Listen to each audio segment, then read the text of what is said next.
alcune bolle sono uscite lo stesso per via della temperatura alta che è andata incontro,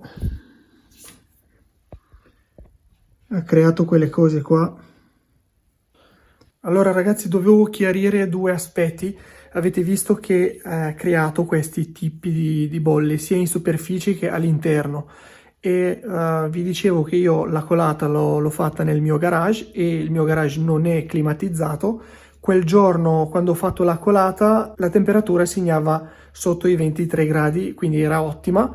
Probabilmente quel giorno le temperature sono salite, per quello che probabilmente ha creato un effetto massa, ha cominciato a bollire un po'. E il secondo fatto per cui posso pensare che ha creato queste bollicine sia il fatto della miscelazione di A e di B. Quindi vi dicevo, devono essere calcolate molto e dobbiamo stare molto precisi.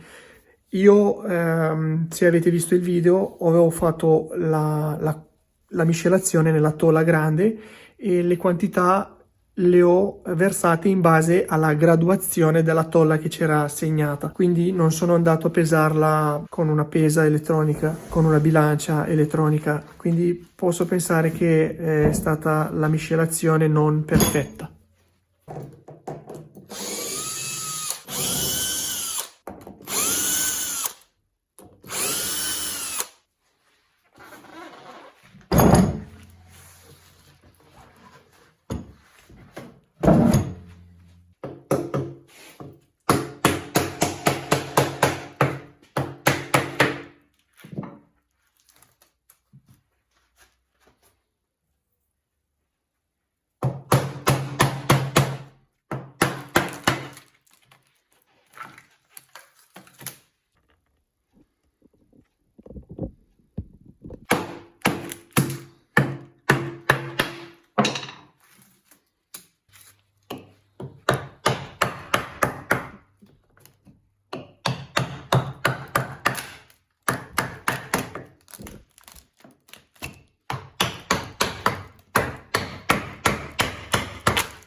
L'ho caricata in macchina e l'ho portata da alcuni miei amici che hanno la falegnameria e l'ho fatta passare nella piala levigatrice per una decina di volte sia da una parte che dall'altra ed è venuta perfetta.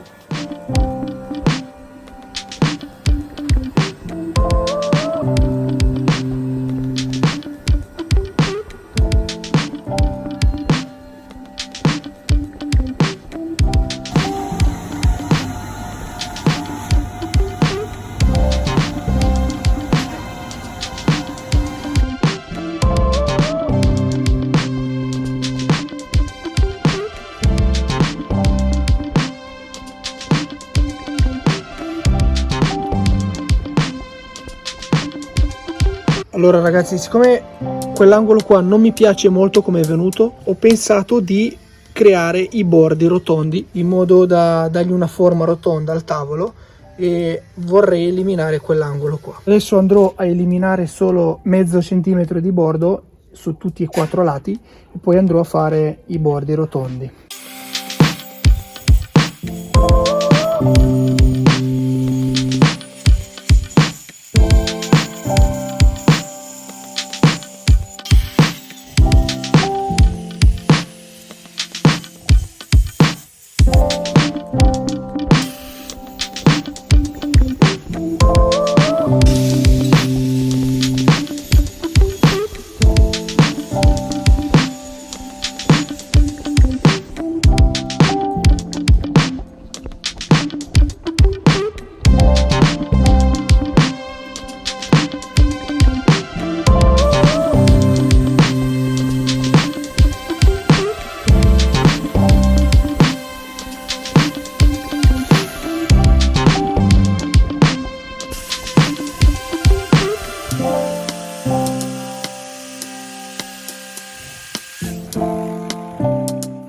con la P80 ragazzi andrò a levigare un attimino i bordi perché non sono venuti perfetti.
Allora ragazzi, arrivati a questo punto dovremo solamente fresare i bordi e cominciare a carteggiarla per bene.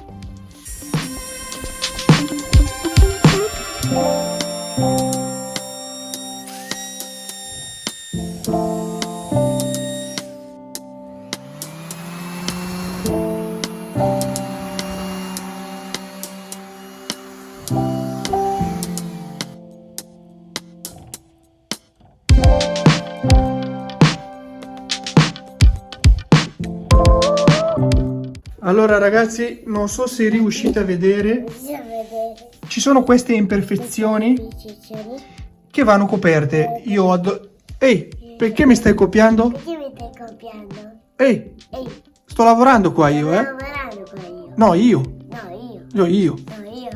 Va bene, lavoriamo insieme. Allora, come vi dicevo, queste imperfezioni qua, questi buchi qua, vanno coperti, quindi metterò intorno un po' di silicone, scusate, e metterò la resina. Intanto aspetteremo ancora un po' perché queste cose vanno risolte. Allora ragazzi, se vi è piaciuto quello che avete visto fino adesso, vi ricordo solamente di lasciarmi un like e di iscriverti al canale se non l'hai ancora fatto. Mi aiuterebbe tantissimo a crescere e regalarvi questo tipo di contenuto.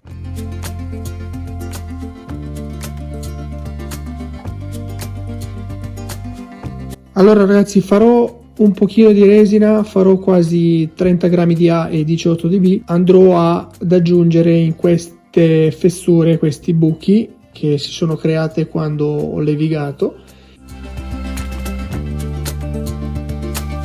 Faccio 21 perché mi sembra già abbastanza e metterò 12 grammi di B ragazzi. Questo rapporto di impiego è 100 per 60.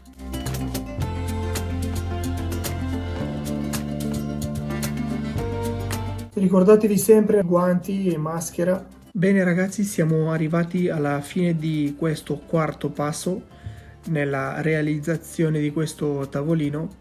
Nel prossimo video vedremo l'ultima parte e l'ultimo capitolo di questa serie di video e vedremo il tavolino finito. Grazie, vi ricordo solamente di lasciare un like e iscriverti se non l'hai ancora fatto e noi ci vediamo lunedì prossimo con un altro video tutorial. Ciao!